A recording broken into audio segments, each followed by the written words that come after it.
You're listening to the RMPodcast, the official podcast of Red Moon Productions. Here are your hosts, Brandon Davidson, Keith Cheatham, and Sean Sebastian. Enjoy.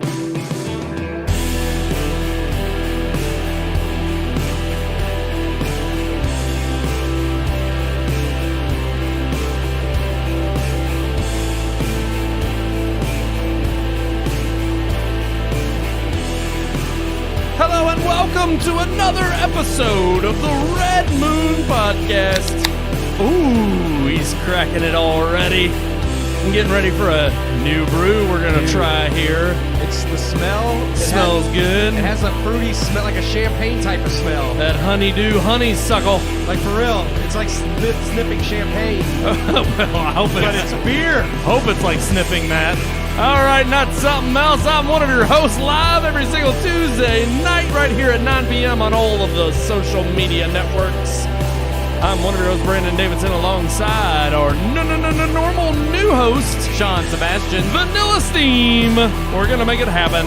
And Honeydew honeysuckle. that's him The champagne right there. of beers. It's good. I haven't tried mine. Is it good? It's good. Very good. I haven't tried mine yet. It's It's good. I like it. Sean agreed. He sniffed and nodded. He agreed. We It has a checked champagne. We checked Cocaine the, to champagne. It has a Hey, champagne roll. smell. I'm glad you're not sniffing that It don't anymore. taste like champagne, but it does have a smell of it. We went from, oh gosh. Yeah. Oh, what was it? Having Neil. Mr. Neil here last week. Neil to- Bogg. It's an empty seat next He's to there's gone, nobody and here. the only thing left gone. is Klaus. She's back! She's still here. Thanksgiving is over. She has taken all the ungrateful children's souls, and she is still not satiated. Satiated. Oh, I She haven't will tried remain yet. throughout Christmas, stealing the souls of joyful children. See if I can, hold on. Yeah. I hate to say because it's expired. We found out before Oh before my the goodness! show. It's only a month old. It's okay. It should be good. It's okay. I mean, thought it tastes fine. doesn't taste like skunky or anything. It tastes like No. it's good. Skunky? No. It's not weed. It's very light. It is light. But it does taste like for a lighter Very beer. It well. tastes good. Yeah, it's not. It sounds like it's like a session IPA very almost. good. Pretty good though. Not bad. I do. I like it. I dig. I like the beer. I hate Klaus. As stated though, she's not got her candle lit yet. That's still to come. Right before the big event. Where all the children's souls are stolen. She steals the children's souls. But there was a fight over Christmas. There was a fight between Santa and the Klauses and all of the citizens of Halloween. Oh. It was crazy fight. Could this have been in one I of the think movies? this is why the light is not on yet, because they're still recovering of the war. She She's trying to get her light lit. Yeah, we are now officially beginning. We are. We had a Christmas review last week, but that was more of a new release. It wasn't a part of our Christmas Yep, theme. yep. So we are getting into those reviews starting this episode. That's right. We got 4 unconventional Christmas films. And if you didn't get the gist of Gunther's rant, the one we're reviewing today is definitely a cult classic. Many people love it. So you can see what we think of it. And That's then we gonna have be, another review of a new release. Yeah. One of the many releases this weekend that flopped. So I know there were several in the box everything. office. It's the first Thanksgiving box office that they didn't, because normally it's a powerhouse on Thanksgiving yeah. weekend. And I have a theory about that. I mean, it's like, for one, there were already jokes we'll get into some of the theories concerning about how, everybody was going out shopping Black Friday deals, but they were getting deals of prices that were before inflation 2 years ago. Yeah. So that was really the only deal you got. And I have to honestly lean into that a little bit and think that that's kind of the reason why the box office flopped a little bit. Oh, I just think not as more many people Black are Friday shoppers. No one going out to the theater afterwards. Not just that, but money's being spent elsewhere. Yeah. There's not much of a luxury to go to the theaters and see crappy movies. That's true. That's a lead-in. Yep, that's true. So which review are we starting off with? We are starting off with, the new one on the block. One of the new ones, like you said, the many new ones. We were going to do the Fablemans. We mentioned that on last week's show. And however, AMC they're turds. I don't understand. Cinemark and Baxter both have it. AMC still doesn't.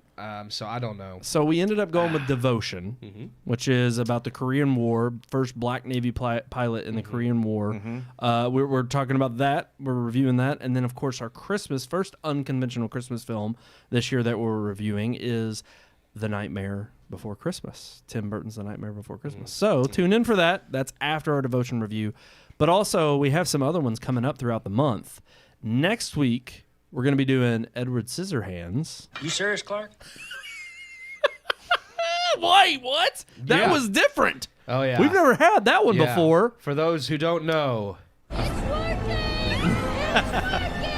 Have a filled day. the sound box. I finally did it. How long have Yes. we been requesting new sounds? Yeah, Maybe well, 2 specifically years? that one. How long have people requested new movies from us? And True. we're still working on those. Well, True. Not really. But at least we came through, or you came through, Yeah, at least on this. something. The Took a sound while. box works. It's like hashtag one day finally paid Well, off. when I had to get pissed at Apple and re-image my entire MacBook because Yeah. Apple just sucks these days. because they're a piece of poop. Yeah, Yeah, Apple. damn right. Yeah. I had to reload that on there, and I was like, this is the perfect time to get new sound bites.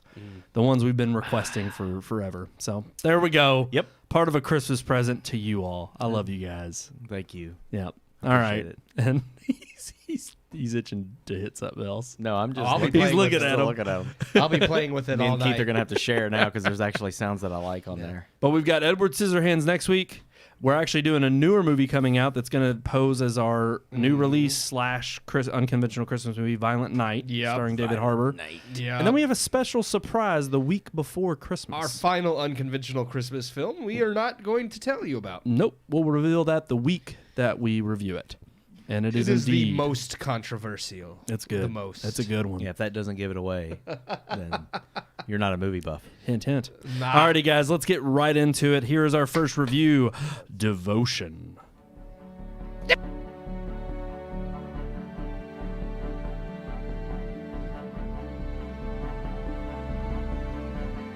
Thanksgiving weekend is normally a box office smorgasbord of family and sentimental releases. And while this year was no different, with several new releases this past week, all of which had some buzz from critics, the box office did not reflect the traditional Thanksgiving trends. One of the newest releases this weekend, Devotion, is based upon the true story of Jesse Brown, the first African-American naval aviator who flew in the Korean War. Based upon the novel written by Adam Makos and directed by J.D. Dillard, himself the son of a naval flight officer, judging by the box office, Devotion may be indicative of the quality of this weekend's latest releases. Starring rising star Jonathan Majors as Jesse Brown, opposite Glenn Powell as Tom Hudner, Brown's wingman, Devotion has all of the pieces to make an emotional, compelling war biopic, highlighting America's forgotten war and the historic life of Jesse Brown. Yet despite having the ingredients for a Thanksgiving blockbuster, Hollywood has delivered another safe yet stale film. Majors, who's been nominated for his share of recent acting awards, predominantly an Emmy, and Powell, who stood out in Top Gun Maverick, deliver solid performances that never soar as high as we know both actors can go. The aerial stunt coordinator, Kevin LaRosa, is the same man responsible for the flight sequences in Top Gun Maverick. And while they are the thing that stand out the most in the movie, they aren't enough to elevate the rest of the film. Dillard has stated he felt he has a close personal connection to the film, being the son of a black naval flight officer in a predominantly white field, even going so far as to have his father serve as an advisor for some of the naval scenes. Yet the film doesn't feel like an emotional love letter or significantly personal work of art. Much as I griped about A Christmas Story Christmas last week, Devotion isn't bad, but it is milquetoast and generic. Even without knowing Brown's story, the plot is predictably told and unimaginative. While the film's story does remain faithful to the events that are adapted, dramatic films do tend to need drama, and very little is ever made. It's not that Brown's life is dull or boring, it isn't. And it's not that his contributions aren't worth telling on film, because they could have been.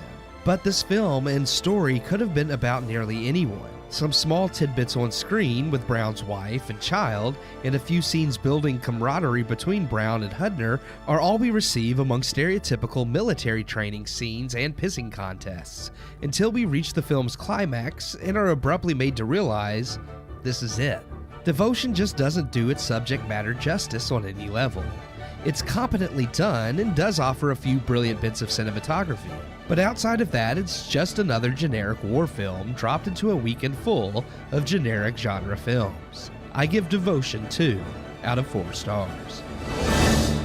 2 out of 4 stars for Devotion. Yeah. I have to say, I was really, really hoping that It would be the better? Fabelmans, Oh, that the Fabelmans had that could have been what we saw this past a week. wider release than its wide release. It's so bizarre. It just didn't make any sense that, like, Took yeah. the narrow gate. I mean, we did. We looked at AMC. We looked at every other local theater we have, and it wasn't showing anywhere here. No. And apparently, it had a wide release, but it's still not in the theaters this week anywhere locally in Louisville. So I'm like, I don't know what they're doing with the Fabelmans. I heard great buzz. I really do want to see They're it. saying it's Spielberg's most emotional film yet.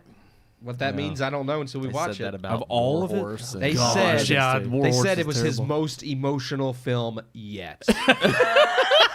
I'll take their word for it. It's like And it's whatever they you gotta think, say. I would say when you think of like Saving Private Ryan and Schindler's List, It's like, and yeah. I'm just like, we'll see. I mean, I know it's based on his life and family. It very well could be a very emotional movie, but But Yeah. let's talk about Devotion a little bit. yeah. So I didn't 2 want out of to. 4 That's why stars. I was talking about other I know. things. I was watching like the review video, the clips, and some of the scenes and us talking about it during the review. And it occurred to me, I was like, you know what this film reminds me of a bit in quality, and that was Flyboys. I was like, it's Oh just- yeah. No, I would actually argue Flyboy is the better movie. Actually, I would too. Yeah, so- Flyboys is not a bad movie. It's mediocre, It but is it's mediocre, not bad. but it's not bad. No. So mediocre, it flew the coop. Oh, wow. But I was just, I was watching this, and well, at least Flyboys, I feel like actually gives the characters some depth Yeah. and development. Yeah. And I didn't really get it. You don't get that in this. I mean, they act like they are. They have scenes of him and his wife and daughter who don't really do anything. They build this relationship with the guy from Top Gun. I'm forgetting his name. The character, real life person is Hubner. So they build this up like they have this create this solid bond. And she's like, there's only 2 people he's ever brought home, and you're the second. And I'm like, but it's all words. You don't actually see. Such a gay I'm just saying, line. but I'm just saying- You're the first.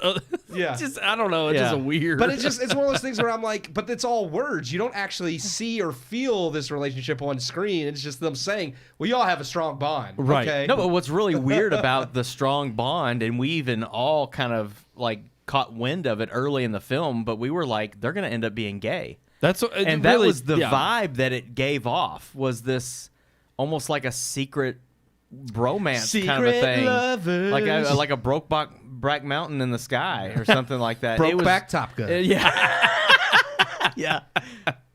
Mile High It was Club. it was weird, and thank God it did not go that route. But Well, it that wouldn't was have been the- true to history Well, if I it was had. gonna- Well, Yeah. when are they ever true to history anymore? Actually, that's the one thing I was looking up about this. It was fairly faithful. It was. But I'm did- just saying, when are other movies? I mean, well, and that's the problem. Like the warrior I have- king or the woman king, that kind of crap. Or yeah, whatever. that's true. They don't. Well, we care saw about it with history anymore. Amsterdam, mostly inspired. It was like, no, it wasn't. Yeah. All made up. Yeah. But no, my main issue with this film was 2 out of 4 stars is perfect. It's average. It's milquetoast. I agree. It's not terrible, but it is definitely, for 2 hours and 19 minutes, it's way too long. Yep. It's boring. There's a lot of cliche stuff that happens. And then there's moments, too, where they're building up to something emotional. The payoff isn't there. Yep. There were a few scenes early on where the emotion was still, like, bubbling. I was like, okay, they're building it on, but it consistently is that same level of emotion throughout the entire thing. It never really rises above that. No. And in particular, there's a scene where he's, minor spoiler alert, he keeps a journal of every bad thing that's ever been said to him, to put him down, racist thing that's been said to him. And he looks in the mirror and he says these things back to himself to almost kind of invigorate himself and psych himself up. psych himself up and to get out there and prove him wrong. And the first time that happens, Yeah. I was drawn in, and I was like, this is going to be good. Yeah, Jonathan Majors is a good actor. I mean, at yes. least in other things. I know he wasn't bad in this. He just didn't have any material to work with. There were so many scenes where he had a chance to shine, and I feel like the director just either held him back or didn't give him those moments. I think a lot of this film's problem really falls back on the director as well. I mean, the writing could have been a little bit better too. They could have had something, but there was no drama or no emotion in the movie, and a lot of that comes from the direction. The director himself had said the movie was a more personal film for him because his father was a black naval aviator. And I was like, okay, that's cool. But, when Steven Spielberg says, his World War II movies like Saving Private Ryan, Schindler's List are personal to him because of his heritage, you believe it because of how powerful those movies are. Yes. And no, I don't expect this guy to be a Spielberg, to be that great right out the bat. But watching Devotion, I don't get that this was something that was emotionally significant to him. There was no passion. And I mean, I'm not knocking him. I'm sure, the relationship with his father is genuine and that it really was passionate to him, but it didn't have that talent that you would expect to see, that emotion and that powerful like drive that you expect someone who's really trying to convey the raw emotion of someone who fought in the Korean War, who was the first black naval aviator that faced all these prejudices because he was the first one to pilot a plane for the Navy. So it is something that I just felt like really lacked that raw emotion. Yeah, you get a good film for like the first 30 or 45 minutes. Yeah. And then it seemed like it just kind of like dwindles and tapers off towards the end. It's really weird. It just mellows out. Yeah, and I mean, if you look into the true story at all, I don't feel like I'm spoiling it when I say that this man, obviously he dies, and it's kind of one of those things. Even in that moment, I felt like, God dang, you took this huge moment that's supposed to be It's him. so lackluster. Yeah, and it's just like, oh, there he goes. Yeah. Like, it's not. I didn't feel anything literally at like all. 2 cuts. Yeah. in the film, and it's really bad. When that scene happens and it's like the climax of the film, that summed up the whole movie for me. I was watching, I was like, oh, he died, it's over. I was like, oh, that was it. That's the movie. I was just like, oh, that's it. But even after that, it's kind of like, okay, so if you're gonna like minimize his death, then you gotta come hard with something at the end. Like, what are we gonna get at the end? There's gotta you don't get an emotional payoff either with the wife, with Hubner. Like, no. I mean, I felt that try. there's that moment on tried, the bench after the funeral, and when they're getting their medals and stuff. There's that one moment, and I'm like, you already know before he walks over there, you're like, oh, he's gonna give her the thing, he's gonna give her the medal, and it was very cliche. Yeah, it was cliche, so much so that it was absolutely predictable. Yep. And we all did that throughout the film. It was like, oh, he's gonna do this or he's gonna say that, and then he does, and it's like, it's man, you've got to. If you're going to make a movie about a subject like this, do it some justice. Because I'm kind of like, this story could have been, and I mean, the real story is amazing. We're kind of trashing it. If there's anything that you guys really thought was good about the film, we can talk about that. We've beat it to death. But I mean, I actually, one of the things that stood out to me the most that I liked was his attitude towards the fact that he was the first black naval aviator. Yeah. It wasn't like it was. I appreciated that because too many times it's all about a chip on somebody's shoulder, or it's all about how the road has been rough to get there. The road's been rough to get there, but he got there. He did it because he's the best and he earned it, and he wants that to be known. There was one attitude. I agree with that, except for one scene that really turned me off. I was going to say, and I wasn't sure how true to life this was. Which one? And that was the scene where he does a maneuver, which granted, okay, real quick, one positive, and it shouldn't be any surprise because the same, I guess, flight choreographer for Top Gun did this film scene. The problem is honestly, they don't do too many of those flight scenes. And the war scenes are actually pretty decently done. You just don't get much of them. Yeah. But the other negative was that there's a maneuver he does during one of their missions, and he goes against orders, and he does pull off a maneuver that ends up being successful for, the ultimate objective of the mission. Yeah. However, of course, this then becomes, the leader of the missions, which is who his best buddy is. Hubner. He writes up a report because he's got to say what happened, and he shows that he writes up very diplomatically, not like trying to say he doesn't cause any friction. I thought that was well played out. How they describe.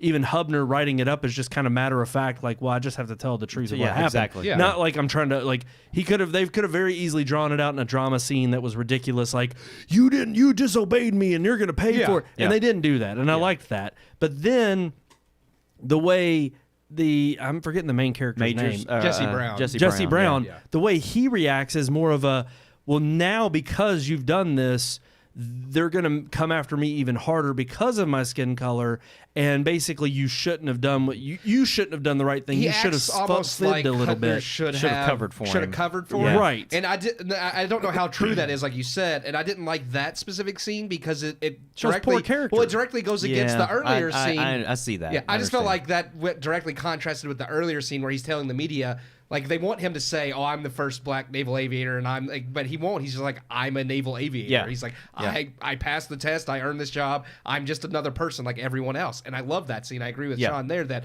I felt like that's absolutely what they should be promoting. I just didn't like that the scene they have later, which again I don't know how true it was, kind of makes it seem like, not that he changes his tune, but it just kind of goes against that mindset. And I feel like if he did have that mindset, I don't feel like he would have done that to him either.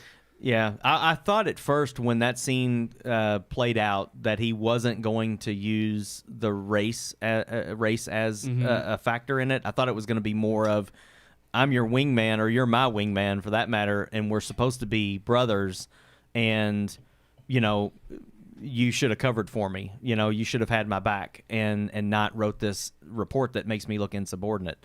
But when I agree, when he does tout it up to the fact that because I'm black, this is going to be worse for me than if you did it because you're white. And there wouldn't have been, I understand that. There wouldn't have been anything wrong with that per se. Because it's probably true, right? For that time period. If it was a heart-to-heart between friends, but I didn't see it as a heart-to-heart between friends. I saw it as a heart-to-heart in the sense of like, you should know better and you should have done me a solid, and it was almost like in spite of what you're supposed to do, because it's like almost asking, it's encouraging him to do the wrong thing, right? And I don't feel like Jesse Brown's character for the rest of the movie would have wanted him to forge an official military document saying, like, because again, that's the part of the report, like Hutner said, I have to tell what happens, and he didn't throw him under the bus. It was just a matter of fact. Okay, and another problem with this whole ordeal, that's the extent of it.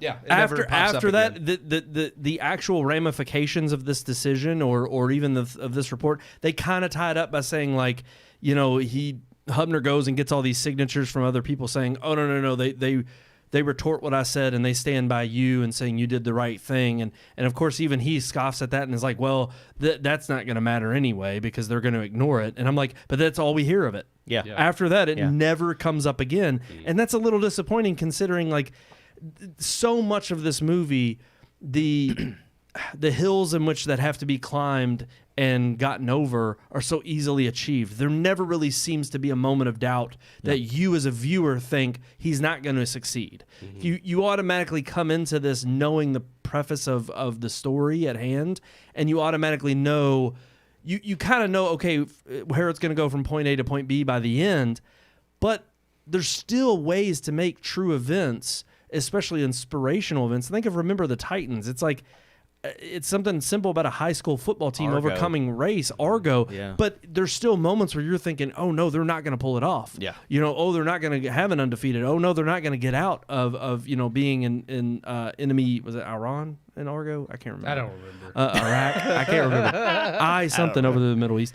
It was a bad terrible place. Yeah. Terrible. Bad people. Hey, we beat Iran today. Yeah. Hey, that's right. Oh yeah. Football is life.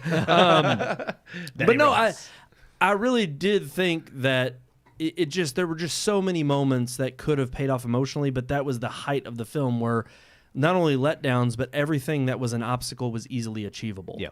And there never was a moment of tension of thinking, and like we even brought up the death scene even, it's just, it's hinted at, then it's done and over. Yeah. Immediately. It was, I think we all said it also in the theater, it felt like a TV movie, made for TV movie. Yes. And it just Apple didn't. TV Plus. I don't. Yeah. Hey, I could have seen that, honestly. It was better than Greyhound. Okay, I haven't seen Greyhound, but I could see it easily being on an Apple TV it Plus. Could be an Apple TV Plus. Honestly, like Brian's song, Lifetime Movie of the Week. Brian's song, remade. Yeah. But no, Devotion, 2 out of 4 stars. Very average film. Yeah. Definitely not the best pick from this past weekend, but there weren't many to choose from. Yeah. And we'll get into that a little later on our headlines. But we have one more review. Of course, our Christmas review, Yeah. unconventional Christmas review. Let's get right into it. Okay, bye. The Nightmare Before Christmas.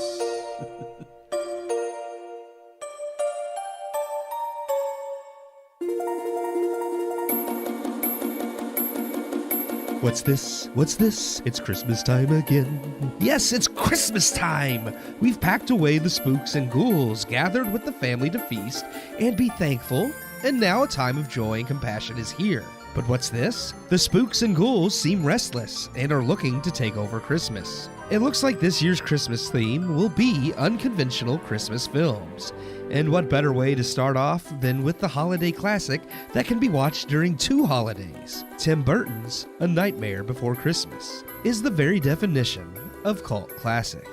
Though promoted as Tim Burton's A Nightmare Before Christmas, the film was actually directed by Henry Selick, who would go on to direct many popular stop-motion movies. Based upon a poem and characters created by Tim Burton, Burton was unable to serve as director due to his commitments to Batman Returns. Telling the story of Jack Skellington, the Pumpkin King, Jack gets bored of doing the same thing every year, tiring of his role as the King of Halloween, when he stumbles upon a door in the woods that brings him to the magical Christmas town. Jack soon plots to take over Christmas. The stop-motion animated film was the first to usher in a wave of feature-length stop-motion animated children's movies, bringing awareness and popularity to the medium. Coming at the height of Burton's career and full of the macabre content he was known for, it's little wonder people mistakenly believe he created the movie.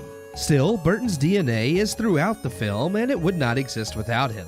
Even so, Selick's style too is ingrained into the movie, and perhaps the odd mixture is part of the success, as neither Selick nor Burton have done stop-motion films that have hit the same popularity as A Nightmare Before Christmas. Yes, it's dark and spooky, yet funny and whimsical, nailing the fun of scaring yourself during Halloween, yet reflecting the warmth and glow of what Christmas should be.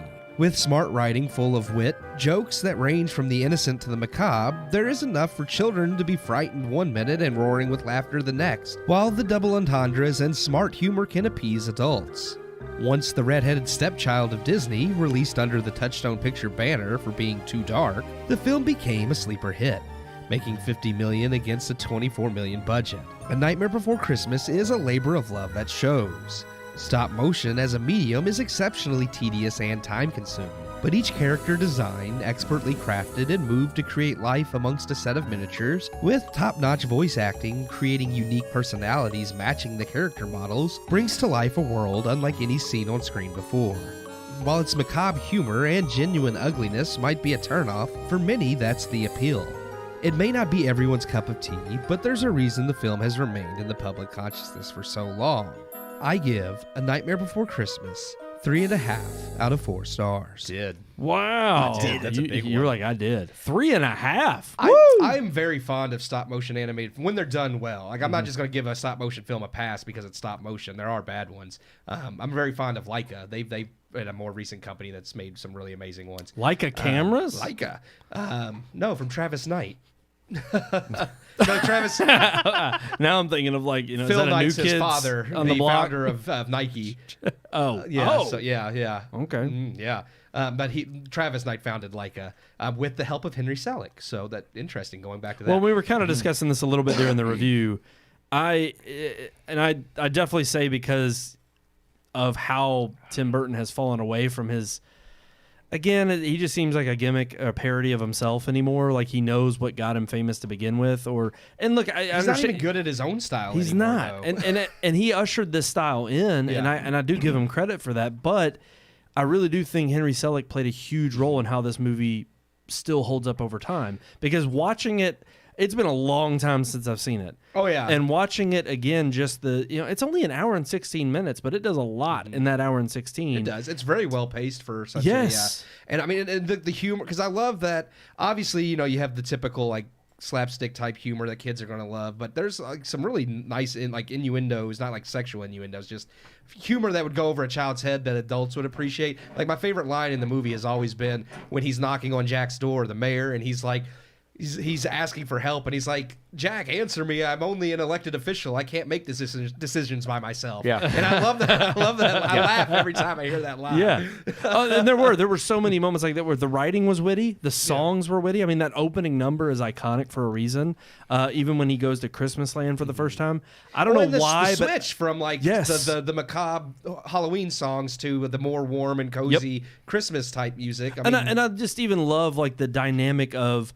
Even when they come back to, he tries to bring Christmas back to Halloween Town, and they're giving like severed heads and like all this stuff for Christmas presents. And, I mean, I love when he returns to give all the gifts to the kids, and it's like all these macabre, terrible things. Yes, and it was just Santa saves the day. Like I really like that. As macabre and twisted as it is, it still maintains. Like by the end of the movie, it's like no, but Christmas is supposed to be this wholesome, moral thing, and Santa once Jack realizes his wrong and rights his wrong, Santa swoops in and saves the day. And I do like that. It's funny because there's a twist to it, but it still falls back on what actual morals would be. Whereas I feel like Hollywood now is like we'll put a twist on it because. Not because we want to have a twist that still falls back on traditional morals, but because we believe traditional morals now are outdated. And they're passé. We have to show what the new morals should be. And that's not what this movie does or did. Right, and I think it holds up incredibly well over time because of that. I mean, hell, we were just watching jokingly over next door before the show Airplane, and it's like there are so many things be made today. It couldn't be made, and there's just so many inappropriate things that I'm like, not only are hilarious, but it's like. It's the kind of movie where when you see it, the reason it's funny is because they know it's pushing the limit and it is inappropriate. But there's a difference between just being, again, completely inappropriate for the sake of being shock value, but also being tasteful and saying, no, we're going to be witty and write this in a funny way. And this movie... It does have some dark, macabre things for little children. This thing about chopping up Santa Claus and beating him. I love that. That's probably my favorite song just because of that. But again, I think that's something that adults catch in the lyrics that when kids are hearing the songs, they're not really paying attention to the lyrics. I mean, I'm not saying it's okay to sing about chopping up Santa Claus, but obviously they don't kill Santa Claus. Jack saves him, so. Sean, what about you? Would you? Is this a film you'd let your kids watch? Yes. My son actually he went over, like they had a backyard theater thing down the street, and they watched this movie recently. Really? Like a couple. Awesome. Well, they watched it for Halloween. It works for both. Yeah. I haven't seen the movie in a long time. I did not get a chance to rewatch it for the review. I remember when I did see this movie that I did enjoy it. Obviously, I saw it when I was a lot younger. But I watched it last year sometime, and it is a good movie. I don't know if I'd go 3.5 just because I'm not a fan of Tim Burton and his style. Yeah. I do think it is great that even when you watch something that's as dated as The Nightmare Before Christmas, you can see bits and pieces of Tim Burton's other films in this. Like, I mean, it's very obvious that there's the same art from Scissorhands. There's the same art from Beetlejuice. There's the same art from a lot of different things that he's done.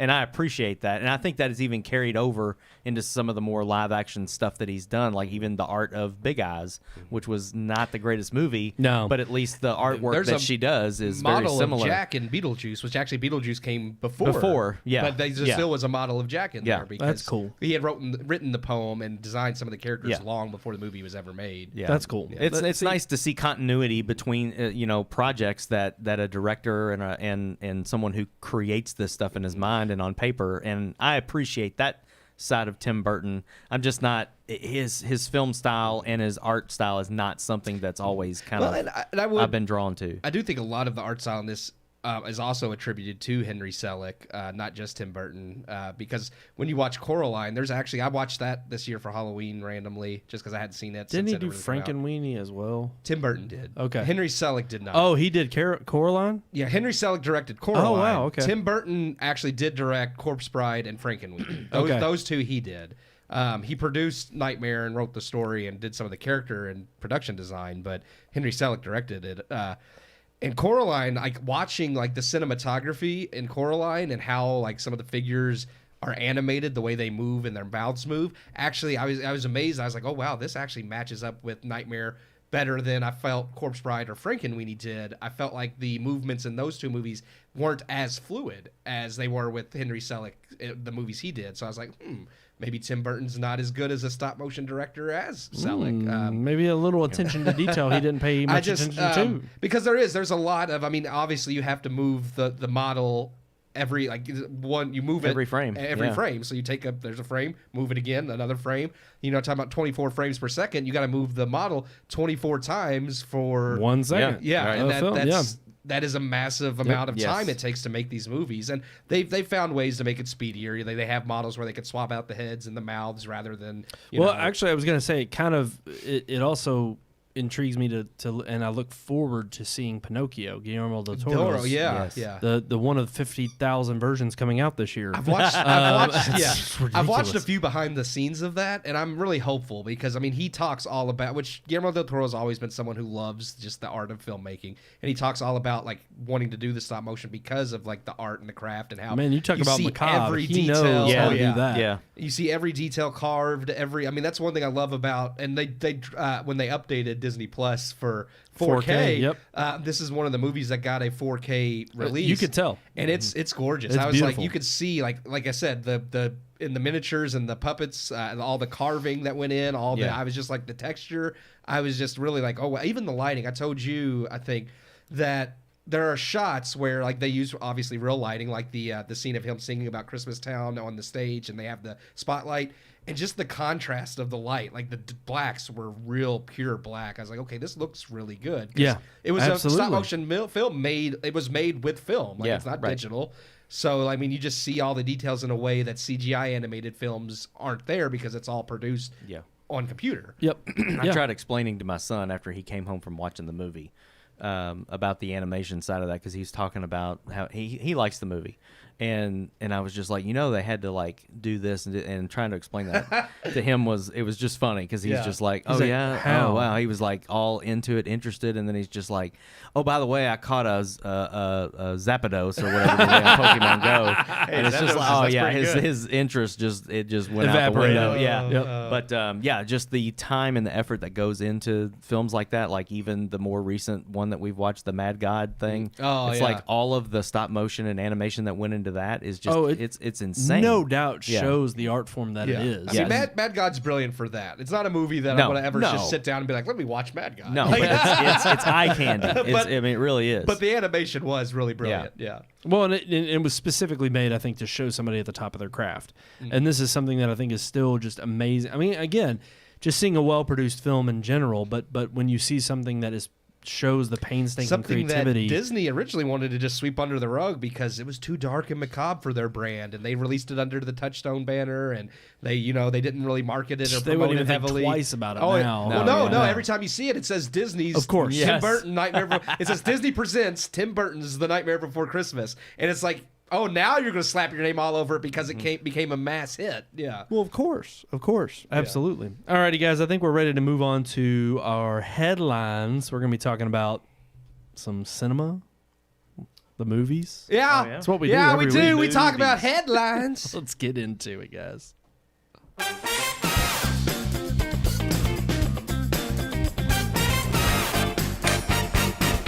So I kind of lied a little bit. I fibbed. Wow. yes, that was perfect.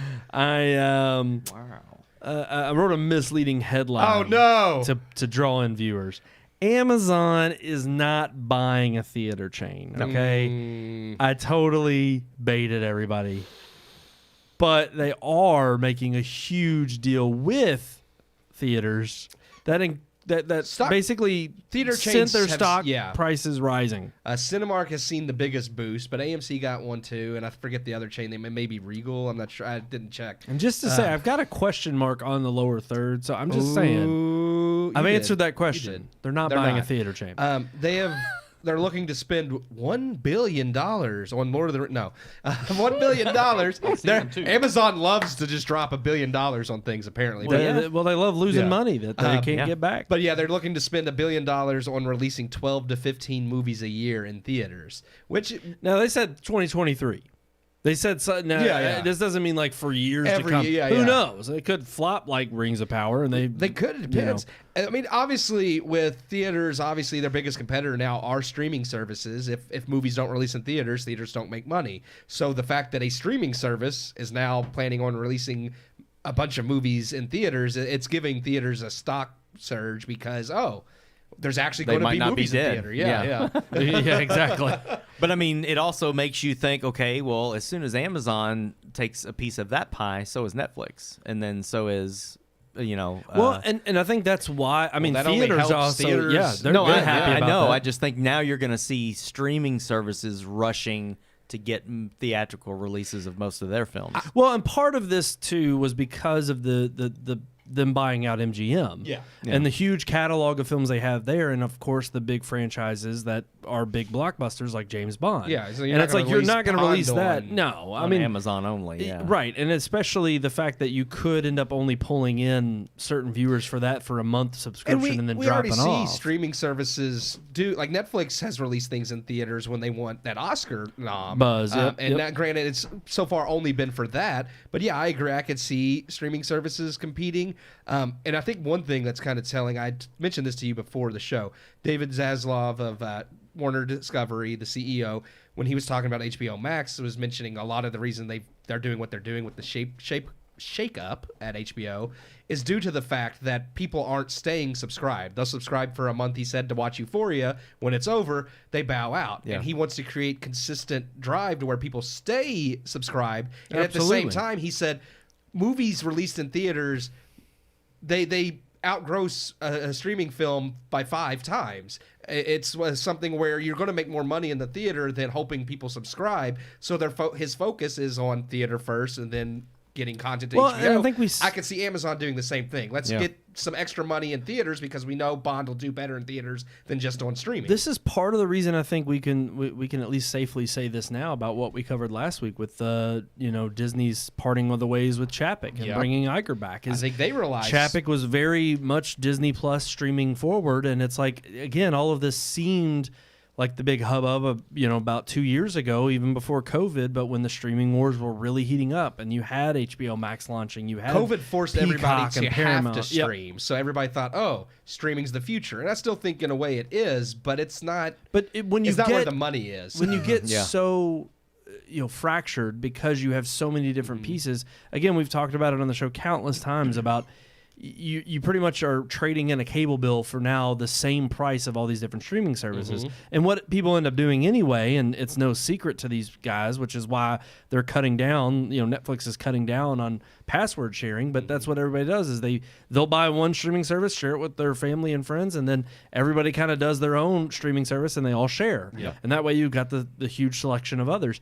And I actually think it's a smart move to not make that your primary focus of targeting, to say, we want to cut down on that behavior. No, because people still want to see your content, share it, and hopefully that will still bring forth new subscribers. But you just can't have the sole purpose of your business model being relying on streaming services. Another thing Zaslav had mentioned is that it's not about, taking away from like streaming services like HBO Max. He said, I just believe in theatrical windows. He was saying, release it in theaters first. They could still come to HBO Max after, because then you still get subscribers, the people who don't want to go to theaters. But if you release it in theaters, for 45 days, I think is what he said, make that money, and then nobody's going to see it afterwards. Which has always been kind of the plan. Well, and that's kind of the redrawing of the lines that they made after COVID. Yeah. They all went back to the drawing board and they met with NATO, National Association of Theater Owners. Yeah. But they met with them so that they could come up with this new deal that kind of benefited both. Because theaters still have to adapt too. And I know they have a certain business model they're going to be stubborn on, and they've got so many other things as far as overhead that they have to pay for. But at the end of the day, your main purpose is to provide movies to the public. And when you have a weekend like we just had this past Thanksgiving, where ultimately part and parcel of the problem with theaters right now is just the pickings. It's slim pickings because the content isn't there. There were 4 new releases this past weekend. All 4 of them had received positive critical buzz, and all 4 of them flopped. the number one at the box office was Black Panther again, it was its third week in the theater. And that's with a 79% drop from the second I would say weekend. it's not even an amazing, it didn't rake in an amazing amount. I mean, for a holiday weekend. Yeah, it hit 60 million. Yeah. But Yeah. it's like for a holiday weekend and for it being a Marvel film, again, like Sean said, that's a huge drop off. It was the biggest drop that Marvel Disney's had. Wow. From weekend to weekend, from the first weekend to the second. Wait, was this the second No, weekend? it was the first weekend to the third. Oh, okay, I got you. After the first 2 weekends, it dropped 79%. Wow. I think they said 79 since its initial Yeah, release. it dropped like 64% from weekend to weekend. They've what I was reading, they said that's on par with Doctor Strange and Thor, but again, it's like okay, but Doctor Strange and Thor is not not. It wasn't as bad as Thor. I mean, no, Thor wasn't as bad as Black Panther. Black Panther. Thor was better. But again, when you look at all three of them compared to Thor wasn't boring. No, It was stupid, but it wasn't boring. but either way, it's still way worse than any like Marvel. The first three phases, nothing like that, and you still can't say it's COVID because we're beyond that point. I know, like some people are like, I've seen so many articles. Black Panther was full. Well, I was people say we're still gonna use- talk about it with this next headline because I want to bring it up with the fact that we're already talking about Disney. Let's we just could bring it it. up. Yeah, I think The flop after flop, guys. I mean, Yeah. Strange World is one thing we're going to get on here in a sec, but just sticking with Marvel, I mean, not only have they been tepid and lukewarm, even with the positive reviews, I mean, everybody knows Rotten Tomatoes is a joke at this point. Yeah. If there's a huge discrepancy in audience score versus critical score, you're either if you can trust the audience score, almost undoubtedly. well, and now a lot of people are turning to Cinema Score because with the A plus or because, A B, yep. because that is audience strictly generated. audiences It's coming out of the audience. theater after they've seen it. And they that way they know like okay, this is what the mass audiences think of a movie because Strange World does have the lowest cinema score, like audience score of any Disney movie. Which wow. it's a B. It's still B. But yeah, I mean, But it's still bad that that's no a Disney claim. movie's ever gotten less than an A minus like from audiences on cinema score. That's telling. So, But real quick, sticking with Marvel, just real quick. I mean, I think that you have people who are waning in they've kind of seen enough. It's kind of like, what have you done for me lately? What are you building to? You have fans that are getting restless. They're showing up the first weekend, but it's not drawing any new viewers. The momentum isn't there behind it. That on top of, when you bring in new releases like Strange World that are such a departure because they focus on woke culture. And this was an underlying thread with regard to, I think, Chapek's ouster, and that is the fact that people are just not showing up for it. And that's what I was going to bring up with the COVID talk. So many people are wanting to point out, like, oh, well, there may have been some minor skepticism to go to the theater over Thanksgiving weekend because of COVID and ratcheting up. And I'm like, that's such BS. I hate that's such a BS narrative. blame anything on Nobody COVID believes anymore. that. No. Nobody. I'm really tired of them trying to use that excuse for films now because I'm like, no, people Well, are, especially ones that they want to do well. Yeah. Why didn't ones people that come to hold see their Lightyear? Right, exactly. Nobody went to see Lightyear. I either. mean, It wasn't- COVID really hurt Top Gun. You know, it didn't have any streaming release. You're right. It was theatrical, Right, theatrical exactly. release only. But yeah, COVID butchered that movie. Yeah. But I mean, the bigger question here is the writing on the wall to average film goers is so plain to see. I mean, and even put the woke stuff aside, because if you didn't look into any of this with regards to Strange World, it's like, I've heard it's still milquetoast. Like even Exactly. ignoring the woke, I heard it's just a very dull. even on and Rotten boring Tomatoes, movie. it was like 70% Yep. critical score, and audience score was at 60. Yeah, that's not good. That's awful. That's abysmal. I mean- and they're standing to lose $50 million. Yeah. And they had I think apart from the production cost, altogether production and marketing campaign, it was like $375 million was spent on this film. yeah. That's and insane. They did 18 million domestically. That's, oh my Yeah. gosh. That's over. Today I saw that they were going to lose $100 million. That may be right. I think That's what I saw. did I That's what say read today. 50? You said 50. Yeah, I think it's closer to between 100. 100 and 150 million. It's really pathetic when you It was consider 180 million budget. Disney normally is king of Thanksgiving weekend. I mean, Frozen released over Thanksgiving weekend. It was massive. The Muppets had a huge release back when it came out just last year, and Encanto was huge. And then you look at Funny enough, somebody actually brought that one up. well, and because I talked mean about that was how- just a year Yeah. ago. No, but they brought up how it didn't do well.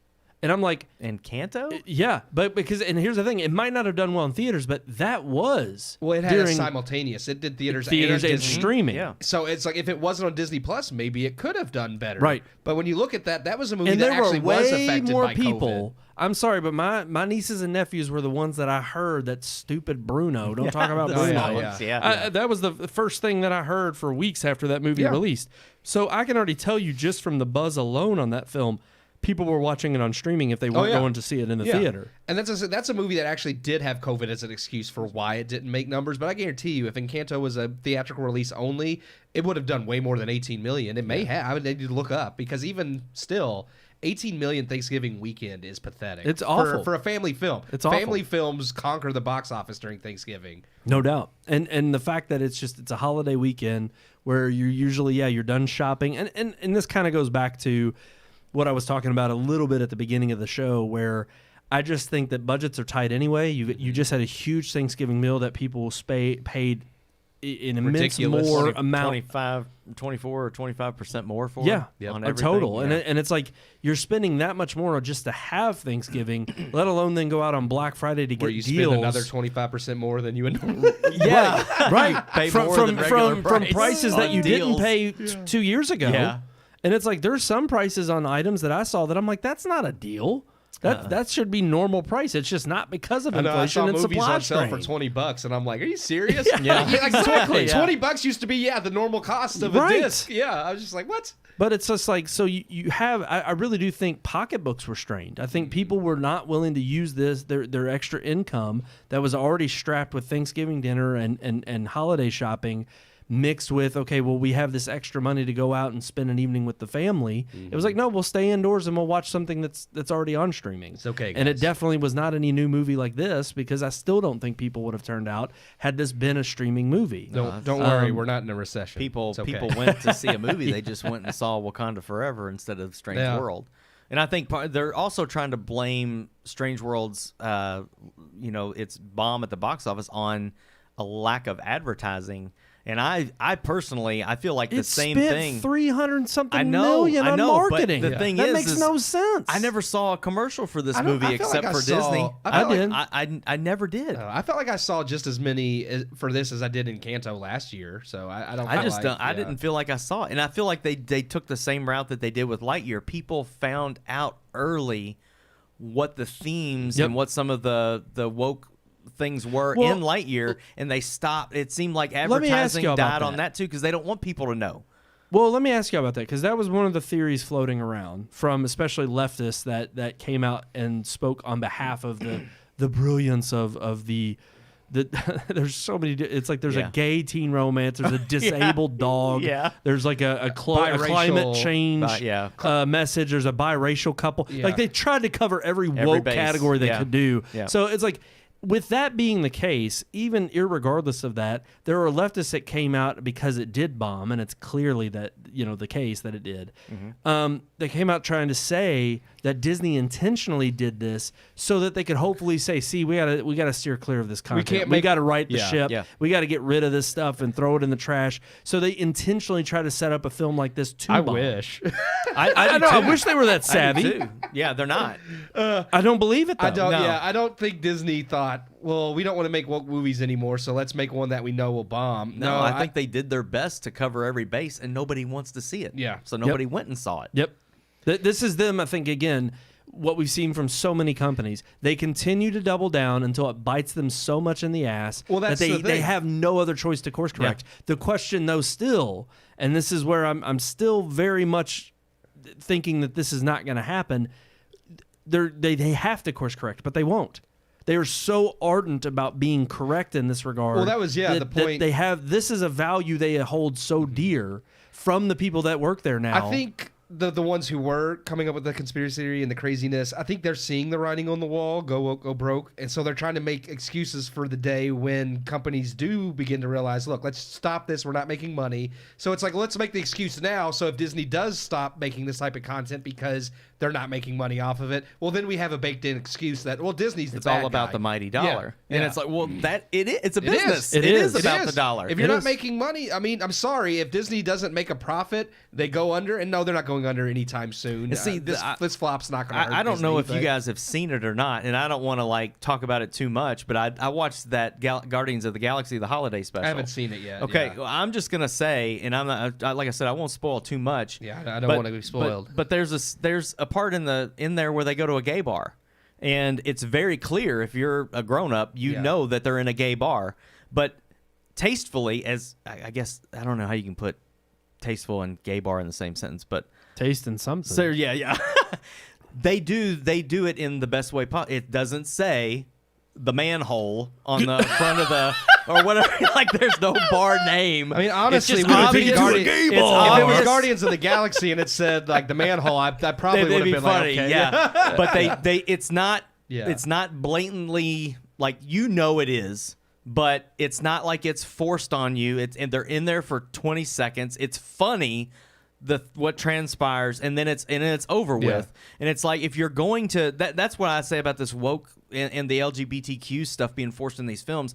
If you're going to try to have representation for that group, do it in a way that isn't so blatantly forced and just shoehorned in to a film. It's actually really funny how they used it in this holiday special. I'd rather it not be there, of course, but we sat there and watched it. My son and I watched it, and I didn't watch it beforehand, so I didn't know what was going to happen. But it wasn't a And situation where you had no, to, I didn't have to explain anything. There wasn't anybody saying me and my husband or whatever. It was just as lukewarm as it could have been. It's like if you're going to do it that way. People But know see, the difference. You can't do that though, because ultimately you're going to get attacked on the left side of the aisle then because you're pandering. I know, and I fully expect this holiday But special to see, that's my receive point, attack though. from that. It's just not needed. Like the whole reason they're doing it is pandering, regardless of whether or not it means a main plot point or not.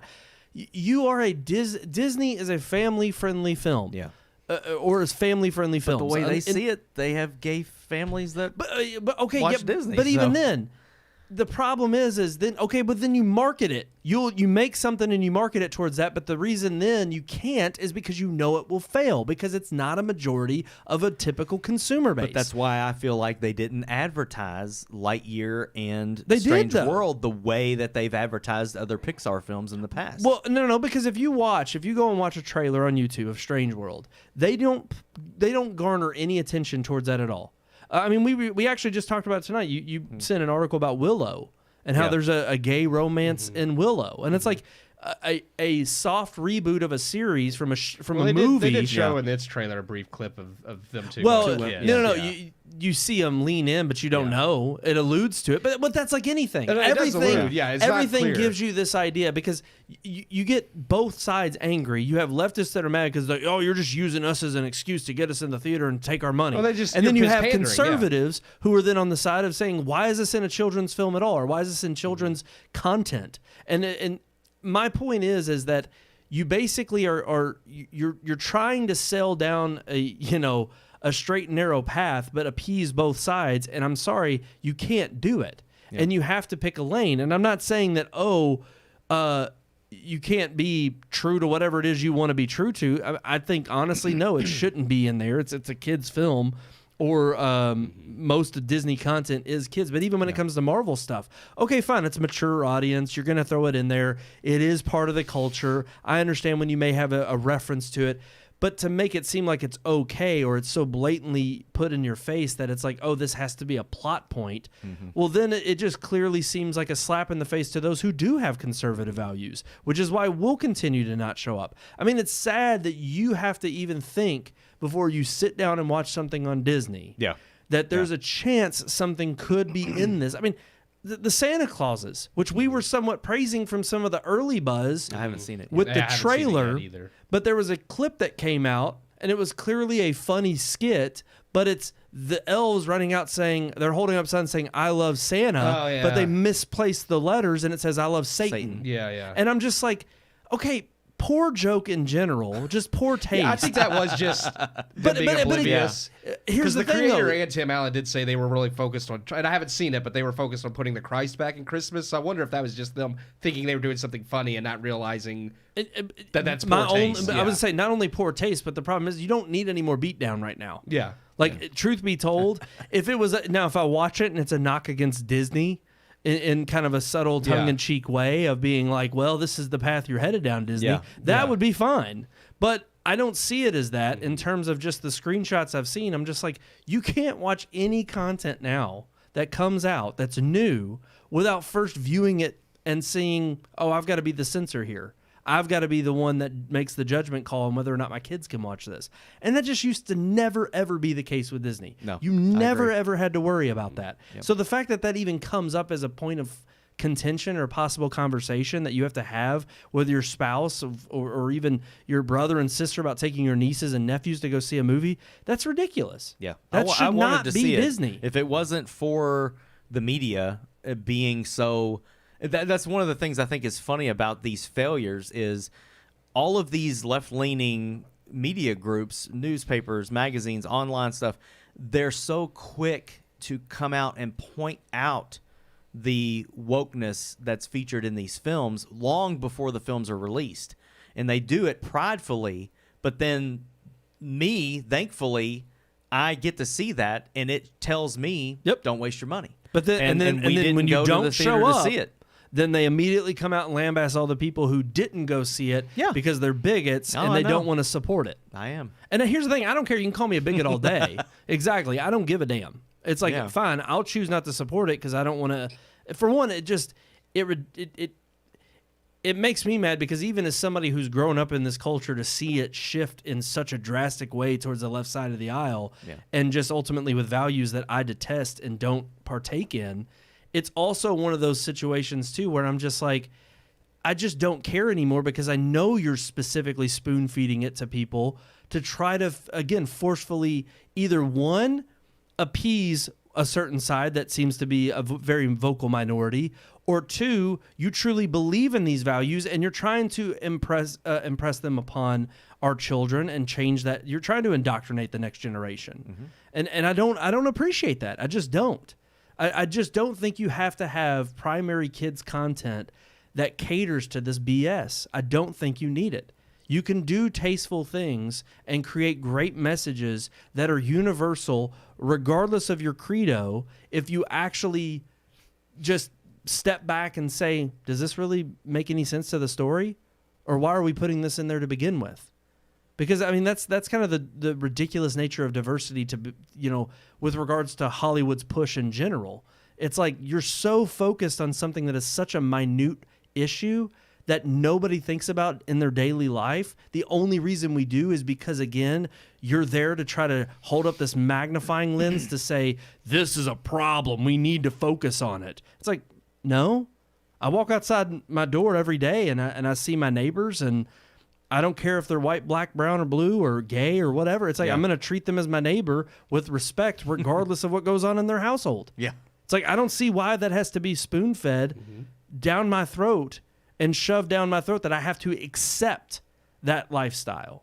I think that's absolutely ridiculous. And I don't know. That's just, Disney will continue to flop if they keep impressing these messages, in their films. They will continue to go down the drain. It's not just Disney. I mean, we saw this with that Bros movie. Yeah. Even the gay community didn't go see that damn movie. And I think that's very telling as well, because you have this, like you said, a vocal minority. The fact of the matter is, even the majority of that minority don't want the pandering. They just feel it is. It's just pandering. It's like you're not doing this because you actually care. They didn't go see a movie about their own community. They don't care. And you think of any kind of homosexual, homosexual monogamous couple that actually may be trying to live somewhat a normal life. It's like, why would they see something like that and think that parades around and masquerades as something that is behavior they would be okay with? Yeah. I mean, again, it's like all the drag queen story hours that we're seeing, and there's so much messaging in the mainstream to try to normalize something that isn't normal. Yeah. And it is ridiculous and sickening that they are coming after a very specific group, and that is our children. And I'm sorry, but adolescents and our young ones cannot defend themselves against this. We as adults have to stand up and say simply, no. This is the one territory you cannot go. If you are making something that is catered towards kids, there is no reason, absolutely 0% of a reason for this to exist in your content. None. Get it out, leave it out. It's for kids. We all saw kids stuff when we were little that did not have anything to do with any of the issues we're discussing now. That shows you how much of a phenomenon it is today and how ridiculously radical it has gotten to take these messages and directly aim them at children. It is predatory, and it is absolutely sickening. And if Disney continues down this path, they will suffer, regardless of whether it's Chapek or Iger at the helm. Yeah. They will continue to suffer, and they deserve to. Yeah. And absolutely, we need other competitors. I know Daily Wire's getting in the game with kids content, but they're one company, and they can only do so much. Disney is a behemoth, like you said, even Keith. There's no way that this one flop is going to completely erode them. Absolutely not. They can withstand flops after flops when they are making Marvel movies that are still going to rake in tons. Yeah. It's still long in the tooth before we see Marvel even crash. But I can't harp on this enough that it's like we have to see some cultural shift. And part of what we've even dedicated here on the show, apart from talking about it, is trying to even just institute our own creative culture and trying to just change that narrative and focus on different things. Now, granted, we even admit here on the show, this is not a kid's show. No. This is not made for kids. We talk about mature content on here all the time, and we joke around, in mature ways. But we're adults, and we're gearing it towards adults. And I think any kind of content that gears itself specifically towards kids, we have to, as a society, stand up against that and say, this is off limits. You do not get to push your agenda, your indoctrination into this. We have to stand up against it. What would you rate our show? Would you say it's like NC-17? 13 and up? I would say, I've told my brother this before. I said it's a strong PG-13. Yeah. The things we've said before, we're not here. You're allowed 2 F-bombs in a PG-13, right?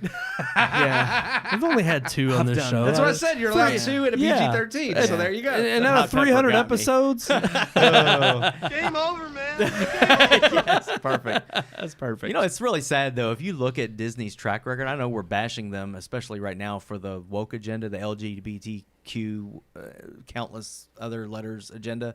But if you really think back, in the 80s, Disney taught kids that they were smarter than their parents and that they could go on adventures without their parents, that they could lie to their parents. In the 90s, every Disney movie, live-action Disney movie, had a divorced couple. Yep. If you look through the 90s, they were teaching about divorce and how divorce was normal, that everybody, hell, they were even teaching kids, hey, if you're divorced, you get 2 Christmases. You can have your parents fight over who gets you the better toy. Yeah. That's literally in Disney movies. Yep. So I feel like I'm trying to think of a common theme throughout the early 2000s, but right now we're in that gay phase, and it seems like they've went from, we're going to pull kids away from their parents so that they think their parents are idiots. We're going to teach them that divorce is normal, that normal married couples don't stay together for 40 or 50 or the rest of their life. Yep. They get divorced very easily, and that there's benefits to being in a divorced family. And then now it's the gay agenda. Yep. So I don't feel like it's anything new. There's nothing new under the sun with Disney. They've always been trying to hurt in some way the traditional values. Now, I'm not saying that was the case back during the classics, but Disney just killed everybody's mom in the classics. That's what I'm saying, though. I was actually getting ready to go straight to Bambi. There's a lot of parents that probably back then were just like, I don't want Disney teaching my kids about death. Like, right. I want to be the one to teach them about death. And I weird, get though, it, but that was a lot more lighthearted than. Yeah. Well, but also the themes then were it's not even about being universal. They were genuine themes, though. They were themes that any human. It was Disney took on a very serious role of not just being goofy, lighthearted, family films. Mouse. It wasn't just Mickey Mouse cartoons. It took on a role of trying to cater to. We can tell very serious life lessons that kids can grow up with, and we can ease them into these things that, again, are universal across the board that everybody has to deal with, dealing with the loss of a loved one. Yeah. Something that, maybe not everybody has to, but this is how you can deal with that loss. And I think you take that theme maybe away from Bambi, but even something as, so many other ones, whether it be like we just reviewed the most recent Pinocchio live action, and the live action missed so many of the marks that the original cartoon had in terms of just the themes of what it takes to be a real boy and what it really means to have that human spirit. And ultimately, I just, there's so many different things that get lost because, the culture shifts, and I get that, and you adapt or die. But you're right, Sean. It's like Disney throughout the decades has picked one specific controversial issue, and you can probably go back to something as late as like the 80s and through then, where they were very specific about, we have to talk about this because this is happening, and if we ignore it, well, then we're not doing our job as part of the culture and the society. And it's like, no, at some point it's not your job to influence the culture in such a way that, I mean, I don't know. This is part of my argument where the most classic example I can think of is like sitcoms in the 90s. Sitcoms in the 90s were obviously ridiculously hokey, and they were, slapstick comedy and very, ridiculous in nature. It was the ideal family. Yeah. And it took issues that easily you could have extrapolated and brought in real world scenarios and made it much darker and deeper. But there was a little bit of cynicism there of saying, no, we don't have to go. I mean, Full House is ridiculous. Some of the themes that they go over, or not the themes, but the storylines that they have are ridiculous, but the themes are good. Yeah. And that was always the thing, is at least you had something to fall back on in a traditional sense of saying, okay, I don't have to just always be doom and gloom. Yeah. I can actually look at this ideal. I mean, that's what Leave It to Beaver was.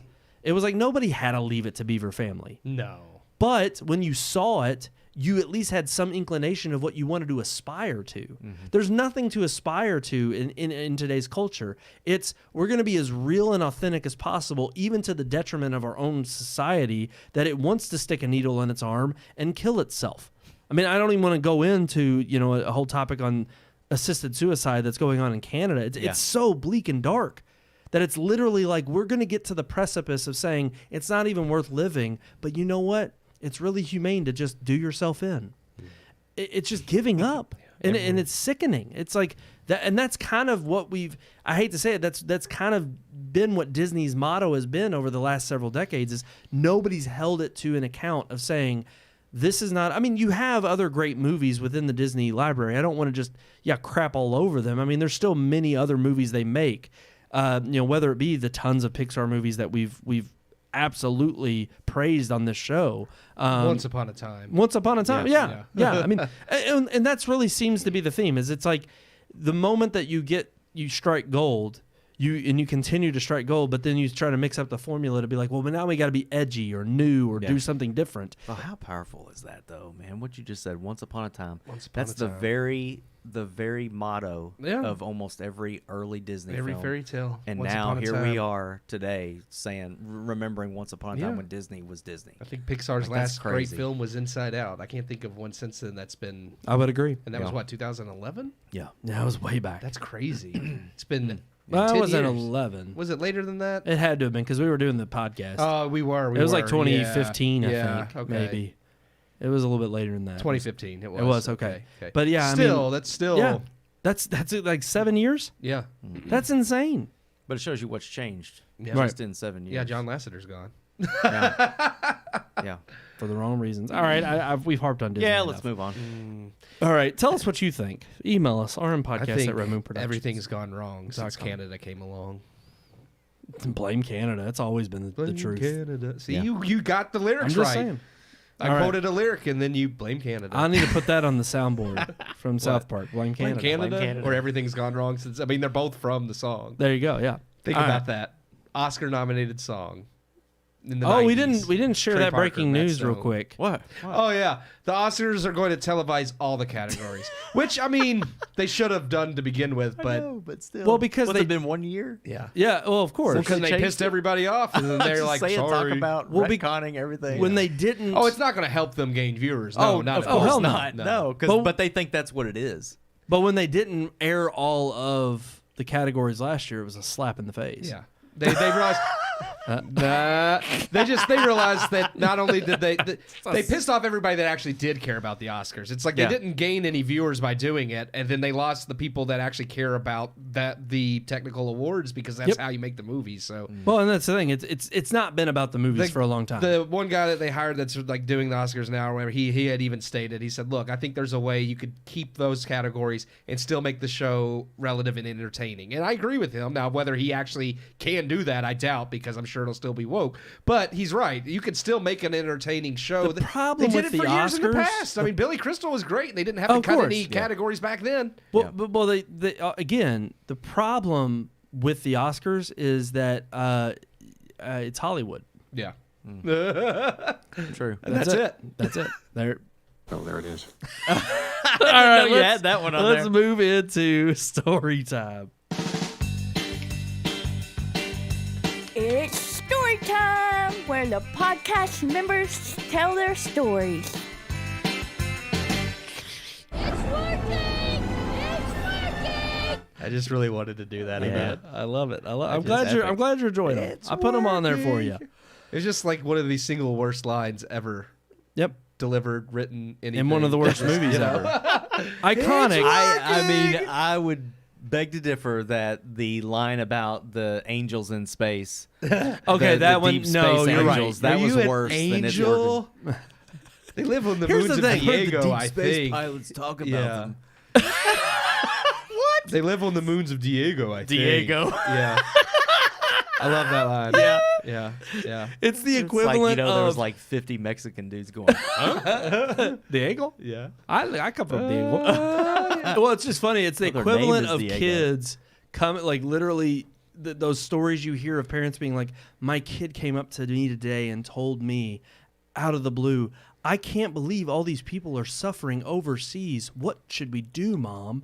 And I just looked at them and I wept. And I just like all this, and I'm like, they didn't do that. It's like the kid Yeah. looks at you and probably picked their nose and been like, like I'm like, that's BS. Like, and that's Yeah. what I think of when I hear that line from Anakin. Yeah. Not to mention on the special features, when you watch the actual, they show 3 of the children actors. Yeah. that actually went for Oh, that they role. had the auditions. They yeah. say that line, and I guarantee the other 2 possible Anakins, young Anakins, Yeah. did it way better than Jake Lloyd. And Oh, I have no. no clue why he ever went with Jake Lloyd. George, the casting director wanted I think like the little brown-haired boy or whatever, and he was really good. And then George Lucas was like, no, like he wanted Jake Lloyd. He wanted Yeah, I Jake know. Lloyd. Yeah. He should have listened to his own casting director. Yeah. And that's the only thing Jake Lloyd has today. He's like, Well, he's in prison, Lucas- I think. No, I think he's not anymore. Oh, he's out? But He's he was. out. George yeah. Lucas picked me. Like Yep. that, you know, that's what he used. He hasn't done anything else. He No. did He got arrested. Jingle All the Way. He was Oh, in Jingle All that's the Way. right. That's right. I Yeah. forgot. Jamie. That's what you need. You need. I that. need Jamie on that. Jamie, I choose you.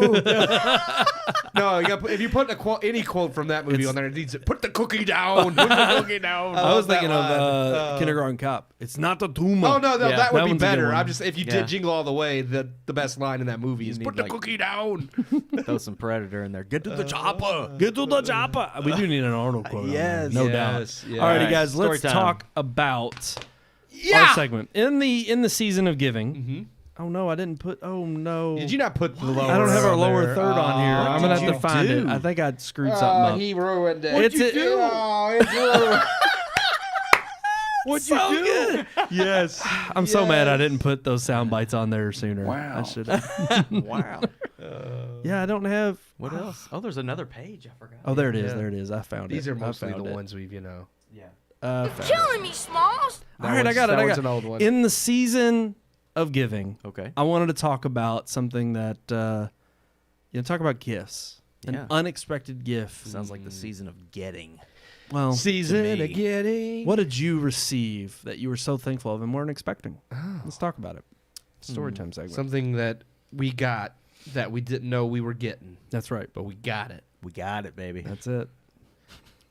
It's like that one gift. You ever see those kids on TV and home videos and stuff where they're just like Never. Get their I mean, Nintendo they rip 64. This Oh thing yeah. open Oh, yeah. and just go ballistic. Yep. Yeah. Like, Brandon I've- did that with the PlayStation 2. I got a PS2 too. Yeah, he got excited. I saw that home video. And Metal Gear Solid 2. I got an That's Xbox, and I was a big one. excited, but You didn't lose your crap over it, though? I don't ever lose my crap. That's what when I'm I saying, get He gifts. didn't, man. You just look never like you did were that. still asleep, and saw- you just walked up. He saw and the then, home video. It Oh, is it's the an very Xbox. first thing. Yes. I went straight to it. Yeah, you like did. I was excited, but I just didn't show. But no, he literally like crawled up to it on the floor, and Jerry's in the background. And she's like, "What do you think about that?" And he's like, "It's nice."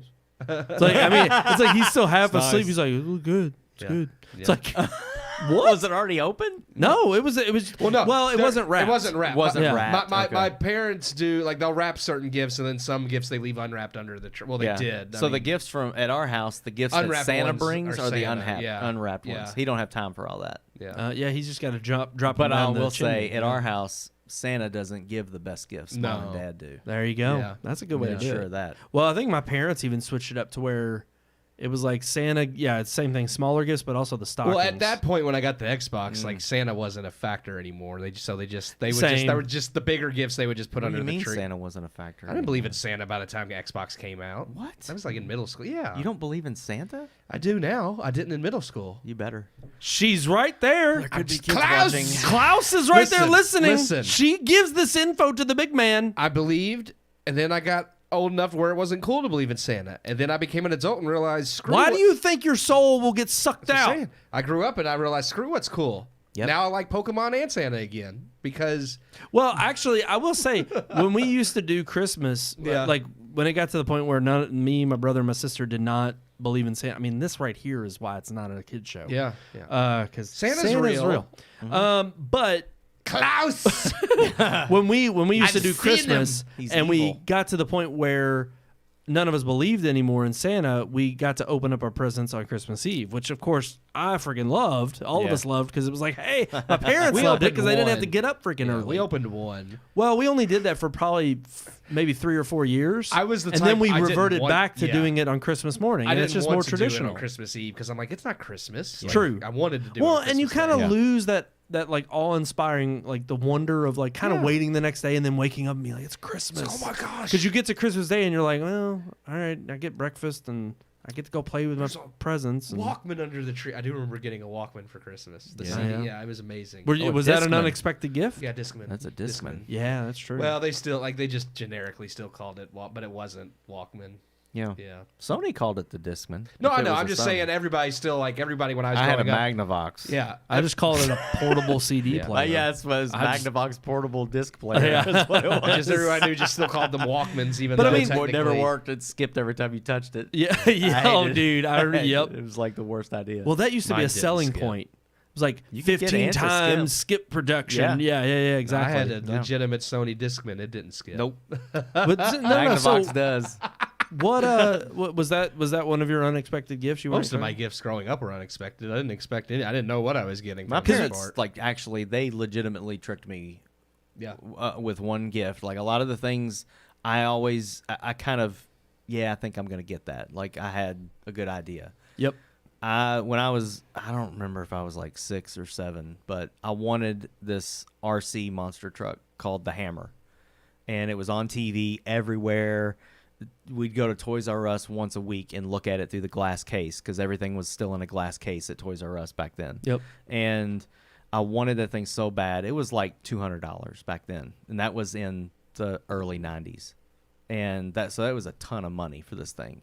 But it was like, it would do 20-something miles an hour. It was Yeah. all-wheel drive. It would go through the snow, the dirt, the mud, everything. That's how they advertised it. Yeah. In fact, actually, isn't no. that the one you said you took out in the snow? Yeah, it was in 1994 is when I got it because it was the winter storm of Yep. 94. Yep. I remember that one. Yep. And my parents told me flat out, like, we can't afford that gift. So that's probably something you're not going to get for Christmas. And they just flat out told me, like, we just can't do that. Not a $200 They set gift. it up. They nice. set it up. That was awesome. That's So good. yeah, That's a good so surprise. for months I was just like, might as gonna well get not it. even put that on my Santa list because it ain't happening. I'm not getting it. Whatever.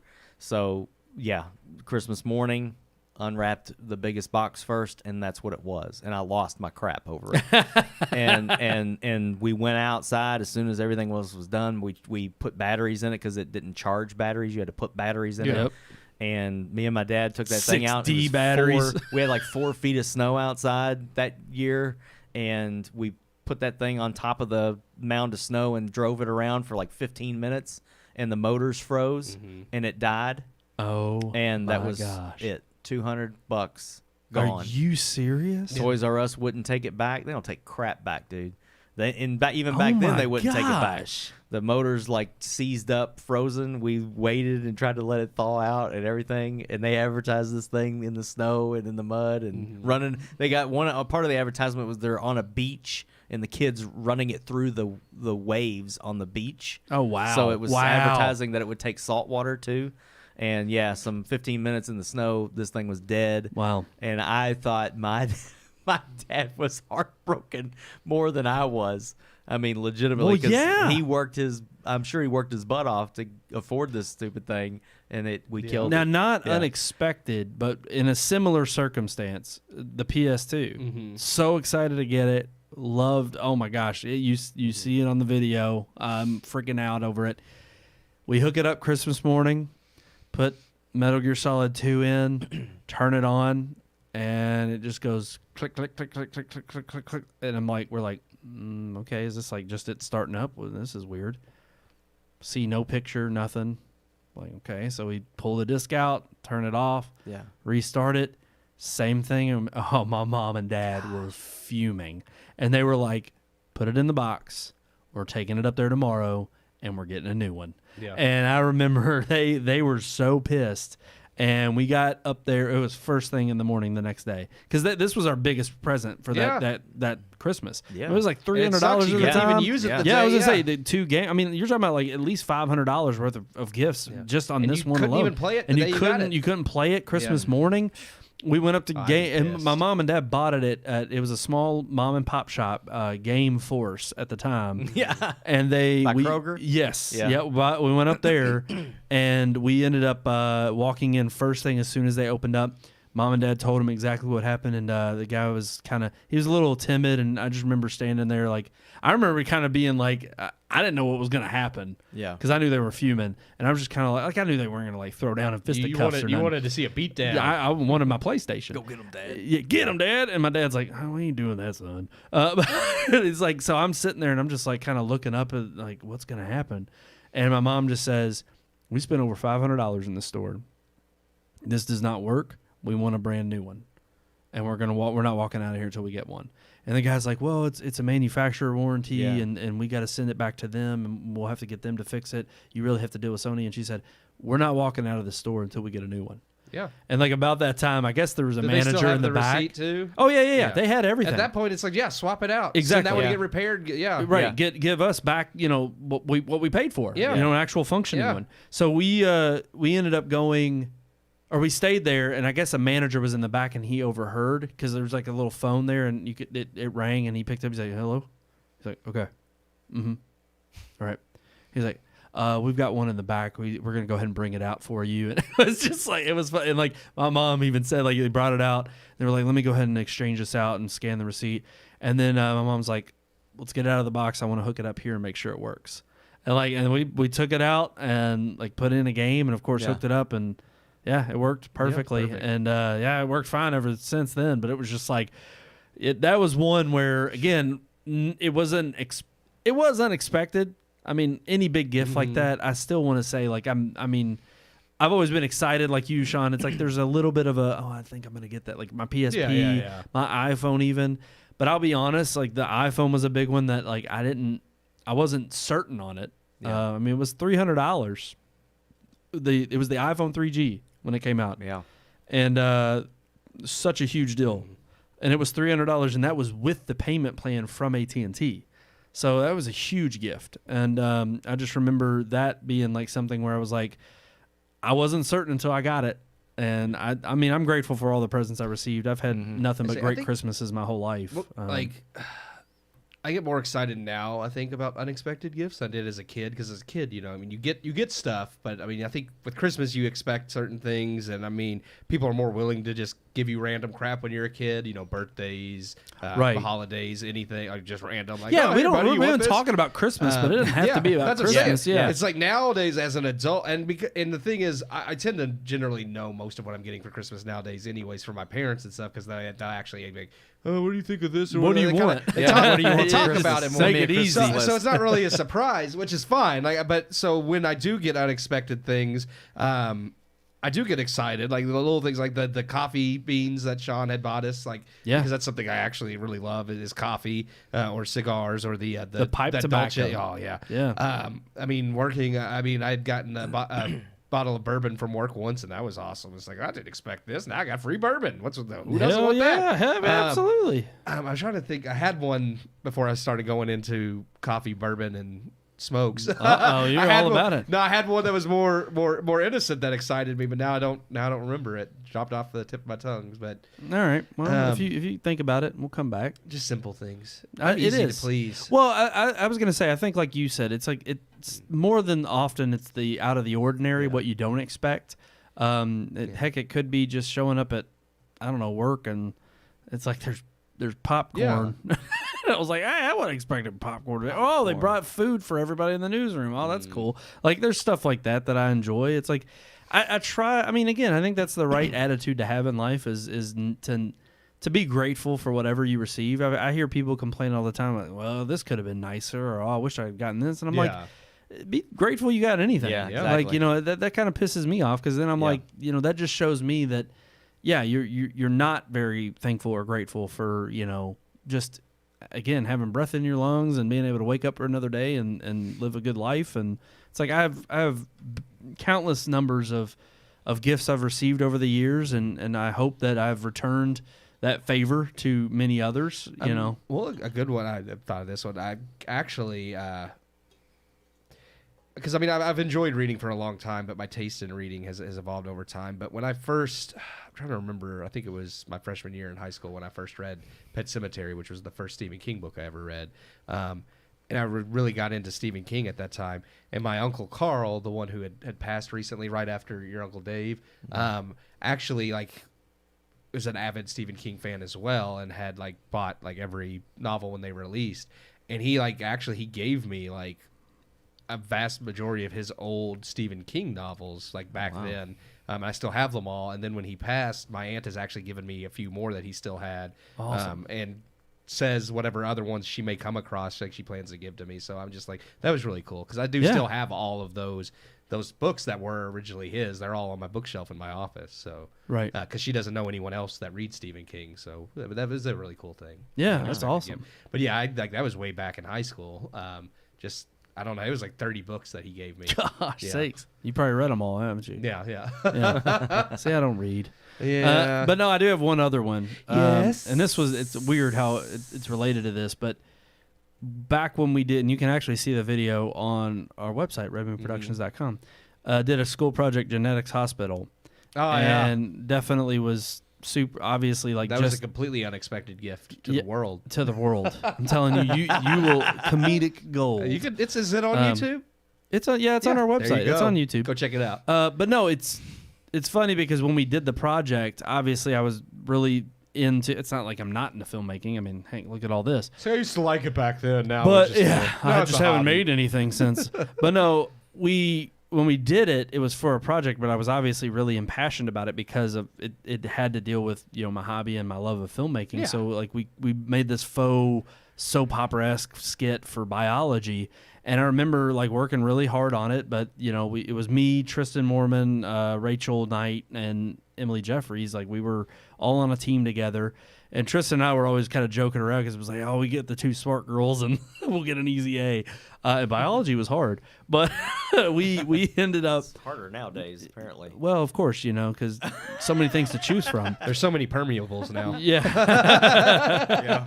But no, we worked on this project, and the one thing I contributed to we had like to have an in-class presentation, and we ended ours with this short film.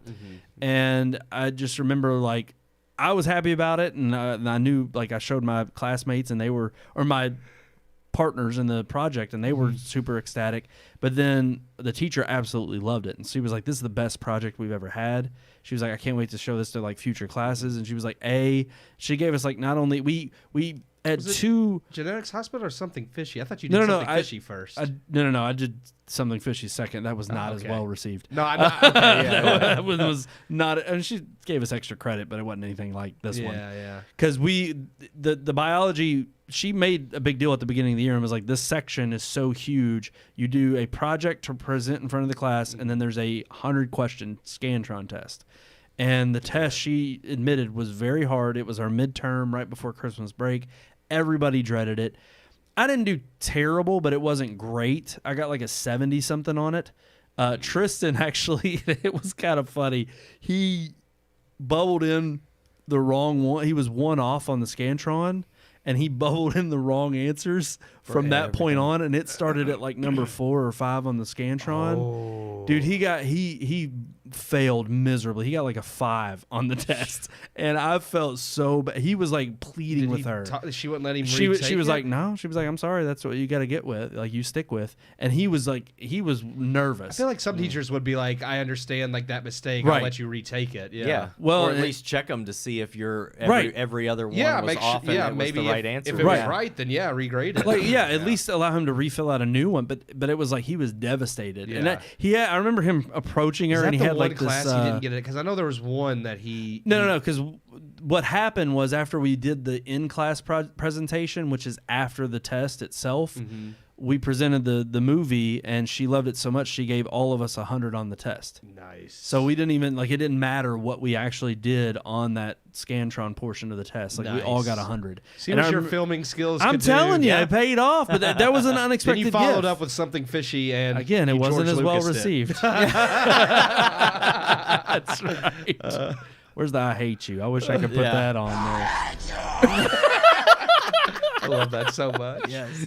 But that was an unexpected gift. That was definitely something where when it happened, I was just like, oh, wow. that's a That nice was gift. like, it was a reflection on the work I put into it, but even the class was just like laughing, and they loved it. They were ecstatic about it, and it was awesome. It felt great.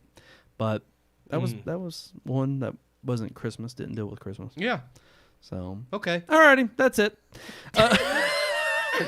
Unless y'all have any more. Do y'all We're have running any a more? little long this week. Are we? Yeah. Oh, dang, I got to go to bed. Yeah. All right. My bad. I got to take my back pill. All right. Email us, rmpodcast@redmoonproductions.com, right there at the bottom of your screen. And as always, you can follow us on all of our social medias. Like, share, subscribe, Red Moon Book, Red Moon Tweet, Red Moon Picks, and search for Red Moon Productions on YouTube, or just search youtube.com/@RedMoonProductions. We now have our own handle. So go there, like, share, subscribe. We appreciate all the love. Thank you all so much for tuning in. Until next time. I love that one. I'm one of your hosts, Brandon Davidson, alongside our normal new host, Vanilla Steam. There it is. And Amb.